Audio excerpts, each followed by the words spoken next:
and we saw the black billowing smoke coming up, and it was about a couple minutes after that we saw this plane land here, and it did so upside down, sort of twirling, and not all that fast, not all that rapidly. It just sort of slowly fell to the ground, almost as if like a leaf, and just landed as you see it. There's not a whole lot of parts. In other words, it didn't explode or anything when it did land. It just sort of fell softly and plump, like that. Was there anything you could do for the people on board? Well, no. You know, there was really not a whole lot of people around, and I think we were most concerned for the people still in the parking lot. Church had just let out about 10 minutes prior of the falling parts coming out of the sky. That was a very real problem, and parts were continuing to fall for a good 5 or 8 minutes after the crash itself. You had pieces falling for minutes with people trying to leave here, leave church? Most of the people from our late service had already gone. There was about a dozen or 2 dozen still milling around, and some going to their cars when all this did start to happen. And thankfully, you know, nobody was hit, and no cars were, you know, damaged by the parts. But I guess that was our main concern, above going across the street to see if there's anything we could do, was mainly the fear of falling objects, the parts that were falling. Mr. Case, do you recall, was anybody on the playing ground when this plane came down? No, because on a Sunday morning, you know, the traffic is light, and again, thankfully, you know, school was not in session. I don't know when they start, but nobody was on the playground at the time. You know, it just did barely miss the wires here and, you know, the houses too, so we were definitely fortunate. Mr. Brad Case, thank you very much. Quite a graphic description of the horror here, and remember, this is where the light plane landed, and it still is a deceptively calm scene. All the houses are intact. You see the neighbors out behind the schoolyard fence here. We are a couple of blocks away from a scene that is just chaotic destruction. It looks like some foreign country in a war zone, and that's just like 2 or 3 blocks to the north of us here, where most of the parts of the large airliner fell, the plane that was struck by the smaller plane here.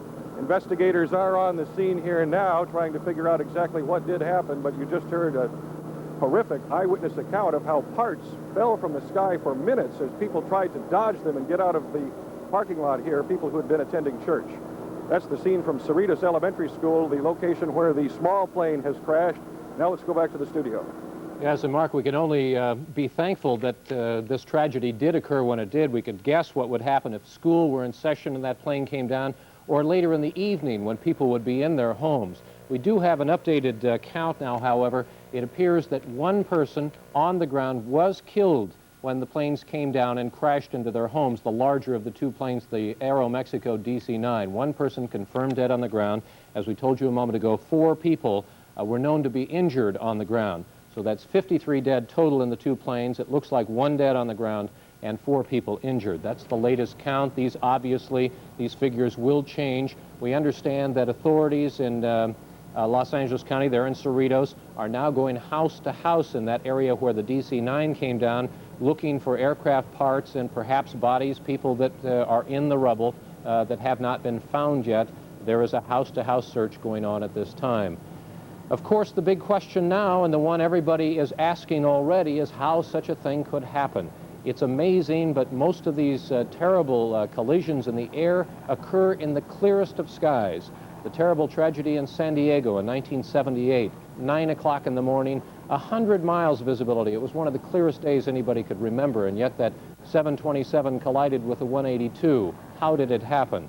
Well, in that case, there was a multitude of blame, but in that case, in 1978, most of it fell on the PSA flight crew for not keeping a visual observation on traffic that had been pointed out to them by air traffic controllers. That was the 182, which turned out to be right in front of them. In this case, we do not know yet. It's just too early to say. The Aeromexico flight, obviously on its way to Los Angeles International Airport, where it was scheduled to land at 12:05, was descending, probably descending in a northwesterly route.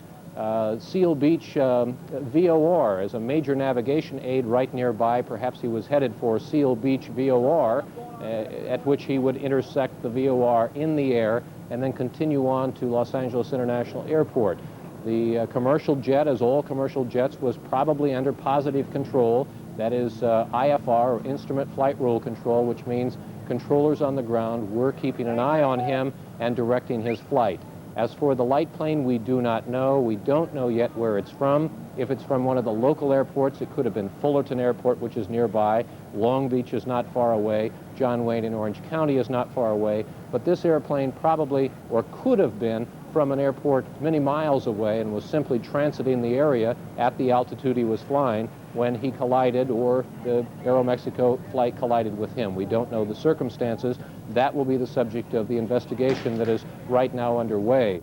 The National Transportation Safety Board, which is the government agency which investigates air tragedies, has already assembled a team in Washington, D.C. That team is now on its way to Los Angeles to conduct that investigation. It will be here by tomorrow, and that's when the investigation will begin.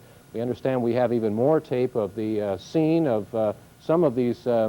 There it is. That's the aerial scene. You saw Mark Coogan a moment ago on the ground in the road that's just to the left side or the middle side of that scene, and there was the smaller plane in the schoolyard.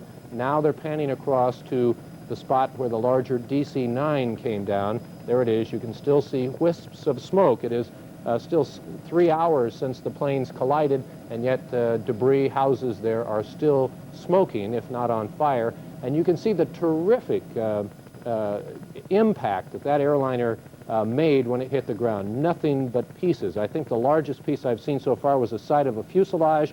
It looked like, at least on the video screen that I'm watching and you're watching, it looked like perhaps it was 15 or 20 feet long, maybe 12 feet wide.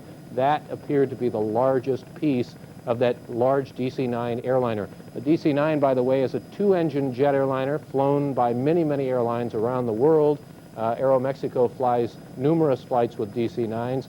This one originating, as I said a moment ago, flight 498, originating in Guadalajara, Mexico, coming to Los Angeles International Airport. That's the latest we have for you now on this terrible tragedy. We will have more as it comes in. We have reporters in the field, but right now we're going to wrap it up and hand it back to our regular programming. We'll be back as soon as new information comes in. Gene Gleason reporting live, and now back to our programming. This special report came to you